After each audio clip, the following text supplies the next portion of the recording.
আসসালামু আলাইকুম। রুটি মেকার তো অনেকেই কিনছেন, তাই না?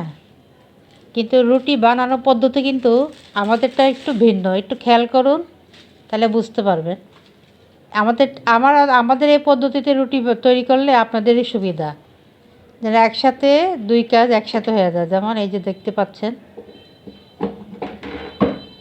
এই রুটি বানানো এবং প্যাকেজিং দুটো একসাথে হচ্ছে। এতে ফ্রিজে রেখে দিলে, ফ্রিজ ডিপে রেখে দিলে টপ করে উঠায় ওখান থেকে আবার যে আমরা ফ্রোজেন রুটি কিনি ওটার মতোই হয়। এই যে দেখতে পাচ্ছেন, এই যে উঠালো।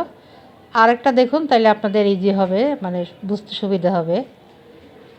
এই রুটির আটা সেনে আমরা প্রথমে মনে করেন যে এভাবে রাখছি, তারপরে একটা রুটির কাগজ দিলাম, মানে আলাদা আমরা কাভার লাগাই নাই, প্লাস্টিকটা কাগজ দেওয়ার পরে রুটি দিলাম, আটা দেওয়ার পরে উপরে আরেকটা প্লাস্টিক দিব।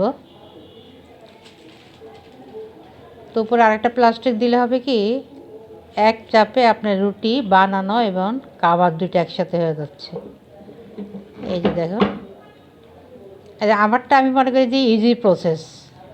কি বলুন আপনারা? আপনারা এভাবে করে দেখুন। আমার রুটি মেকার এখন অনেকের ঘরেই, কিন্তু পদ্ধতিটা আমাদেরটা একটু চেঞ্জ করছে নিজেরাই বুদ্ধি দিয়ে। এই দেখছেন, প্যাকেট হয়ে গেল, রেখে দিলাম। এখন আবার যে আমাদের এই পলিথিনগুলা, এই আমরা যে ফ্রোজেন রুটিগুলো কিনি, ওগুলা রুটির কাভারগুলো রেখে দিয়েছিলাম, ওগুলা দিয়েই আবার মনে করেন কাজ সারি। আবার সে একই রুটি আবার যদি কাগজগুলো রেখে দিই ডিপে, আবারও সে একই করা যাবে। তো এটা সুবিধা কি, আটা যে ছানতে হয়, আটার মধ্যে যে আটার গুঁড়া দিতে হয়, বেলতে হয়, এই ঝামেলাটা থেকে অন্তত বাঁচা আমি মনে করি। তো এটা আমার কাছে খুবই ইজি প্রসেস মনে হলো। তো ভাবলাম যে আমার যেহেতু ইজি প্রসেস হলো, তাহলে আপনারা দেখলে যদি আপনাদের উপকার হয়, তাহলে তো উপকার করার জন্য আমি আমার ভিডিওটা পোস্ট করব।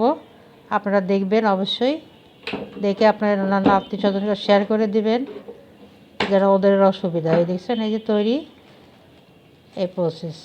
আমার হাজব্যান্ড তৈরি করতেছে যদিও, আমি ক্যামেরা ধরে রাখছি। ওকে, রুটির প্রসেসটা যদি ভালো লাগে তাহলে লাইক, শেয়ার, সাবস্ক্রাইব করতে হবে। এভাবে রুটি করবেন আপনারা, দেখবেন সুবিধা। আল্লাহ হাফেজ।